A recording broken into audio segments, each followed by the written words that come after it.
Hi guys, Big Monday here, and today I have a quick guide for you on how to counter Invoker. He's getting really popular in pub games, and he's literally in 40% of games at the minute, I think, which is an absolute joke. He's fucking everywhere. So the trouble with Invoker is he can play in lots of different play styles. So he could go Quas Exhort and go Push. I'm not going to talk about that because, frankly, you counter it the same way you counter any pusher. So it's pointless talking about it in this video.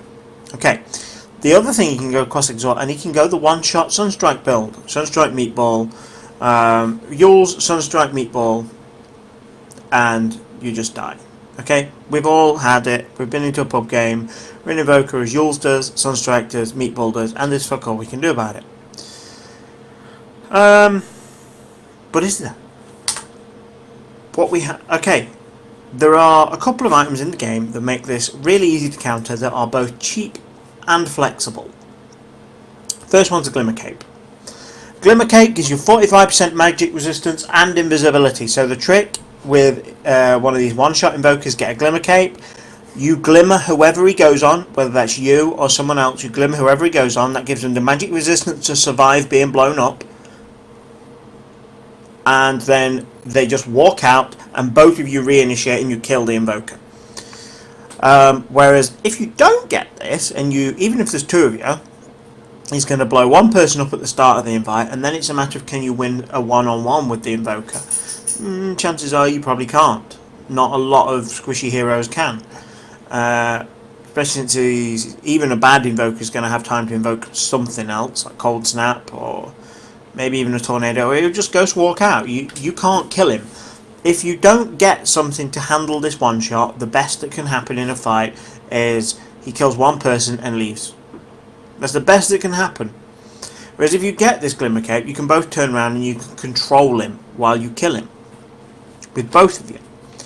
And it'll also stop him snowballing, the fact that you'll be denying him kills. Now there are other good ways to handle this. You can get more magic resistance, AoE magic resistance, so you can get a Hood, you can get a Pipe, you can get a Lincoln's, which is quite handy.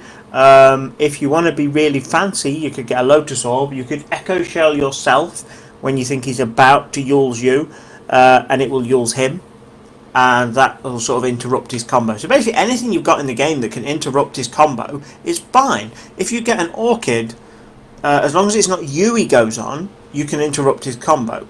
But that's why the Glimmer Cape's so good, because it doesn't have to be you he goes on. He can go on somebody you're near, and you can save them, and then you both reinitiate.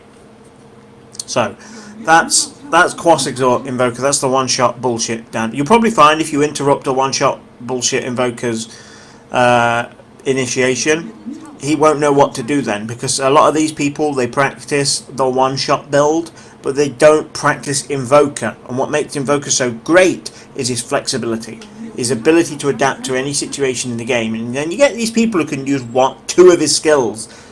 Two! They're fucking useless. Two skills, and you can't counter that. Well, now you know how to counter it, go counter it. Okay, so the one that we're seeing really common is Quas Wex, and this is better against certain heroes than others. It's better against heroes with low mana pools.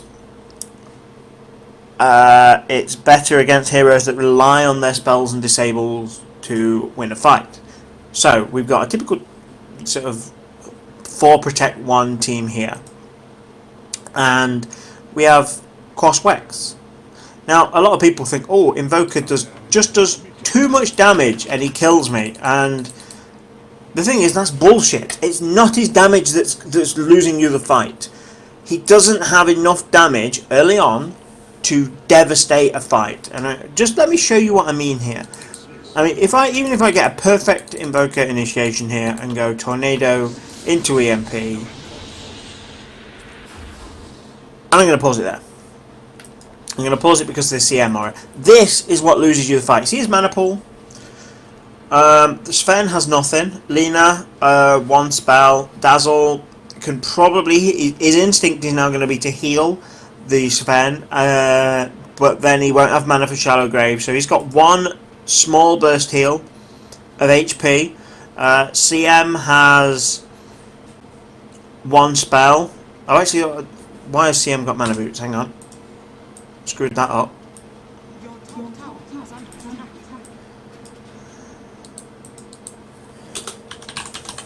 Let's do that one more time.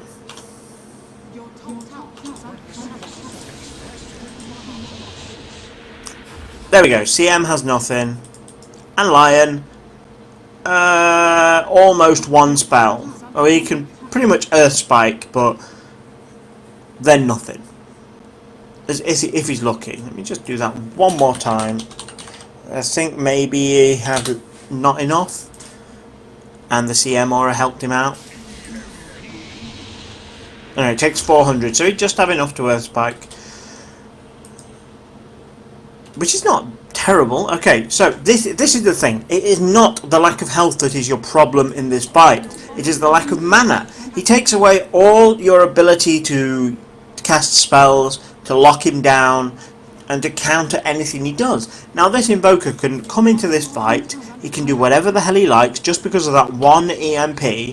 You guys can't lock him down, or at least you can't lock him down long enough. You can't lock him down, so you can't kill him. You can't do decent damage to him because, you know, Sven isn't going to right click much without his God Strength early game.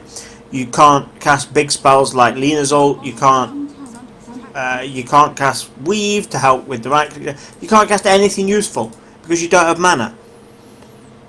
So this is how we counter him. There are two ways. Firstly, larger mana pool, which is any int item. Basically, even if it is counterintuitive to your hero, buy an int item. If you're not sure what to buy, just click on the int items in the shop and look up which ones after that will best benefit either your hero or your team. So for example, we've got a lot of magic damage on this team. We can go Veil. Now it doesn't give you... I don't think this is the best way to counter the Invoker. We'll talk about that in a minute, but a bigger mana pool is always good because it leaves you with mana after the Invoker has cast his shit, so you can react to him. It doesn't necessarily mean you're going to win the fight, but it means that you can react and you can maybe kill him or maybe kill someone on his team. But if you're all left with no mana, he then has the freedom after that initiation to go... He can turn around and go, right, okay, I can kill Dazzle. I'm going to kill Dazzle.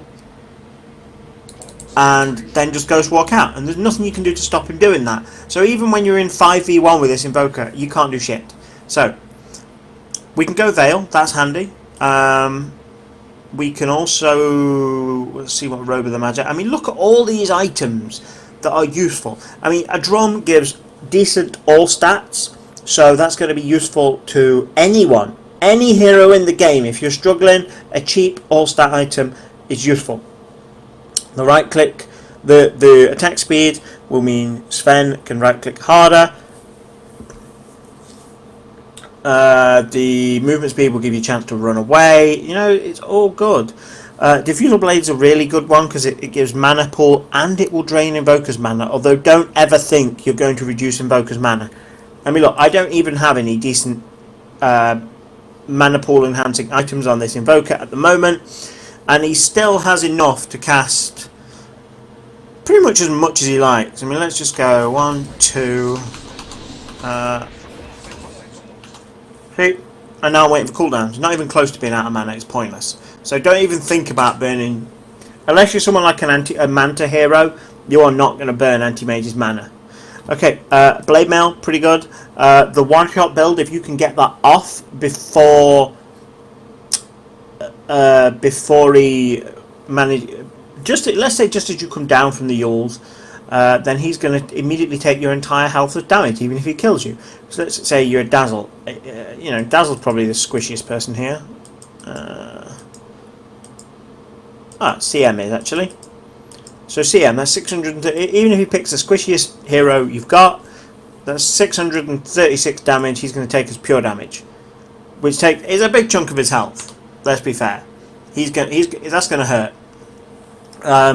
Orchid, again, really useful. A lot of people will not buy an Orchid because they think, oh, I want an Orchid on a Storm, or I want an Orchid on Clinks or something like that.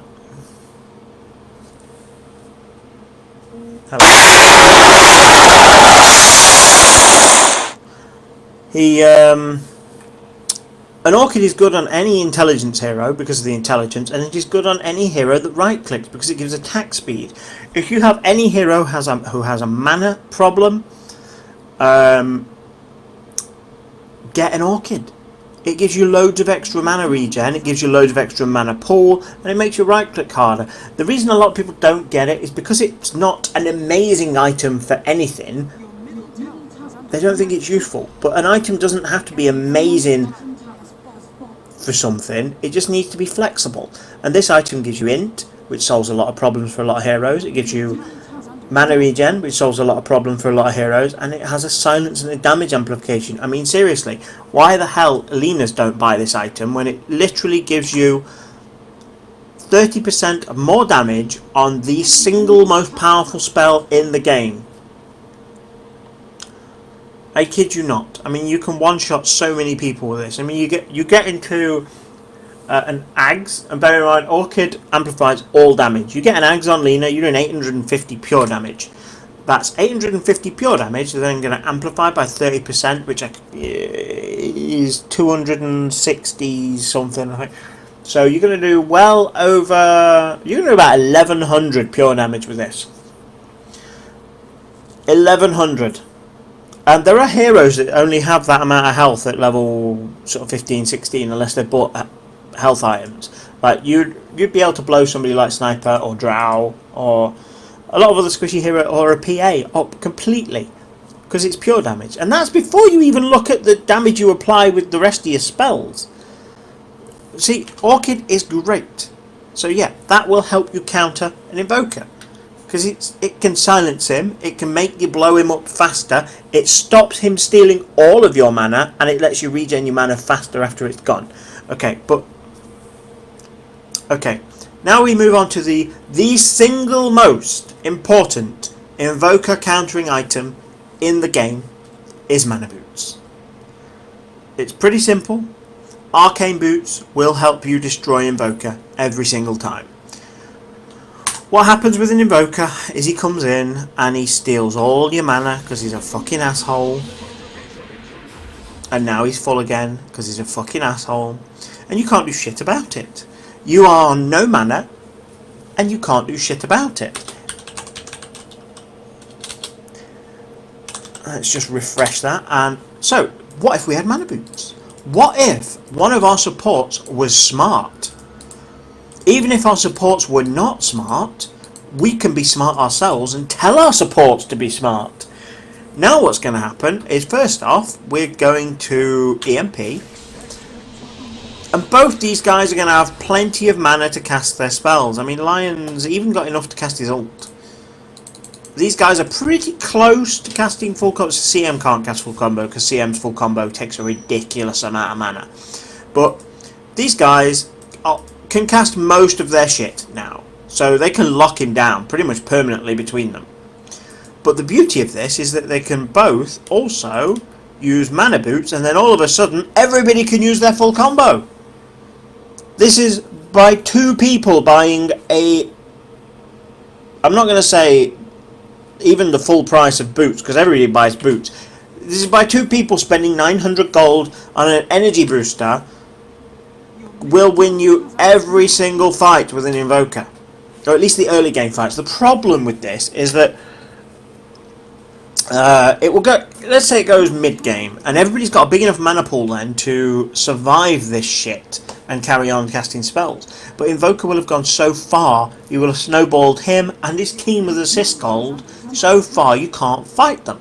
Whereas if you have Mana Boots, the first time you show up to a 5v5, at the very least you will trade evenly with the enemy team. You might not win the fight because there's a lot more to consider than this one asshole here. I mean, we don't know what the enemy team are going to have in every game, but we do know Invoker's going to steal our mana.